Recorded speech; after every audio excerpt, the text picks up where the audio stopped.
Hi, my name is Sarah Whaling, and I'm a certified life and relationship coach.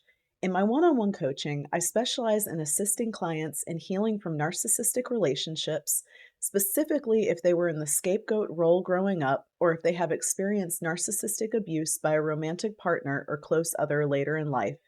Healing attachment styles and healing the subconscious mind, which is where we truly heal from trauma and change the brain. Before we start, what is the family scapegoat? The family scapegoat is the person, generally a child of the narcissistic parent, who that narcissistic parent relocates their core sense of worthlessness into. The narcissist has to deny a sense of worthlessness and deep shame that they have and insist to themselves and others the opposite. This is where the grandiosity comes in. They have to find someone to dump the core sense of worthlessness and shame into, and the scapegoated child is that dumping ground. All of this can be done unconsciously. The scapegoated child is usually a child that reminds the narcissistic parent of their stuffed down sense of worthlessness and shame, generally by evoking either feelings of jealousy or inadequacy in the narcissistic parent. The scapegoated child is up against some severe brainwashing. Generally, the narcissistic parent gets the rest of the family on board in the poor treatment of the scapegoat. So, today we are going to talk about what your most likely attachment style is if you grew up as the family scapegoat to a narcissistic parent. Now, first off, why is this important? Well, when we educate ourselves on our attachment style, it kind of becomes a blueprint on how to heal the trauma we've been through.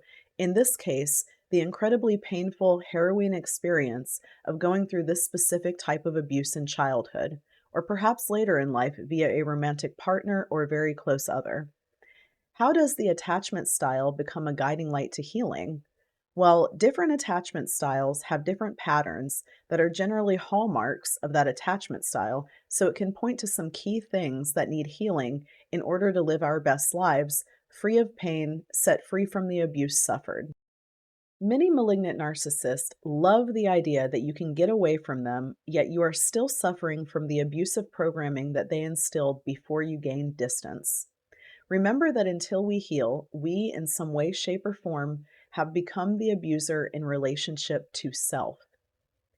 At no fault of our own, and it is important to say that this is not us, this is painful programming that we acquired. But the same way we acquired it, we can reprogram to live happy, peaceful, and fulfilling lives of our dreams. It is also important to say that there are definitely some nuances in regards to attachment styles, and many people have secondary attachment styles.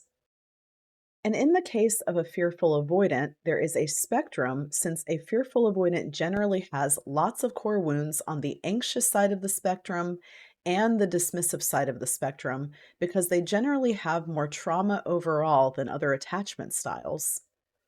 That being said, the most likely attachment style that you have if you grew up as the family scapegoat is the fearful avoidant attachment style. So, what does this look like, and how does fearful avoidant attachment style form from being thrust into the unfair role of the family scapegoat? To the romantic partner of a fearful avoidant, this partner is often referred to as hot and cold in relationships. That is what the outside world sees. The way this feels to the fearful avoidant is that they are getting triggered by core wounds on the anxious side of the spectrum and the avoidant side of the spectrum, and they also have a tendency to shut down extremely hard when feeling very angry or very hurt. This is what it feels like emotionally when the partner is seeing the hot and cold.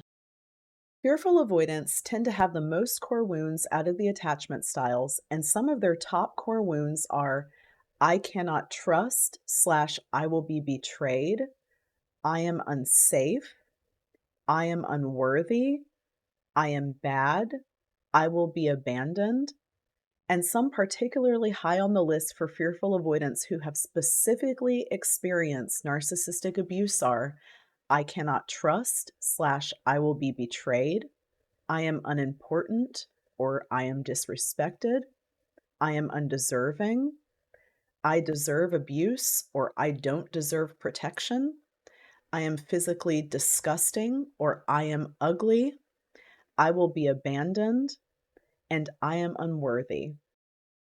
So, how does living the role as the designated family scapegoat form a fearful avoidant attachment style? Well, the fearful avoidant attachment style is the attachment style that really does not have an attachment strategy. And this is because they were not afforded the consistency that would require. They generally grew up in an unpredictable environment. Anyone who has dealt with narcissistic abuse has dealt with the dichotomy of the fact that narcissism is very predictable, yet unpredictable at the exact same time. You can become very familiar with the fact that the other shoe will drop, but goalposts are continually moved, and what causes that shoe to drop can be unpredictable. Many scapegoated children of narcissists also report good days with their narcissistic parent, or even alternating between the scapegoat role and a different role in the narcissistic family system, such as the golden child. The unpredictability also often comes because the narcissistic parent has other reasons for launching a vindictive narcissistic attack other than the excuse they use in the moment. I will illustrate this with an anonymized case example. Shannon has a narcissistic mother who has designated her to the scapegoat role in the family.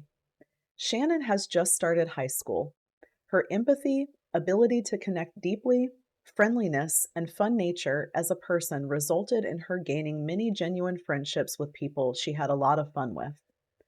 This stark difference from how she was treated within the narcissistic family unit and popularity in her mother's eyes evoked jealousy from her narcissistic mother.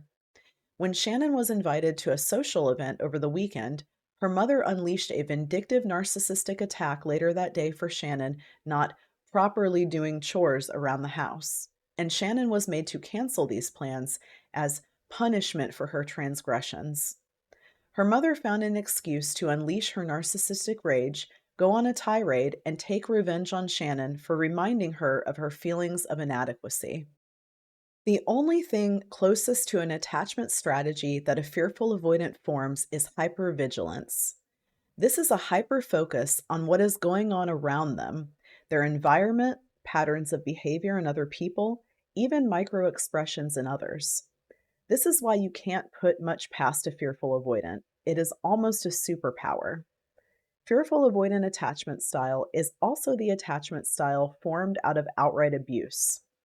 A hallmark of fearful avoidant attachment style is also the trust wound.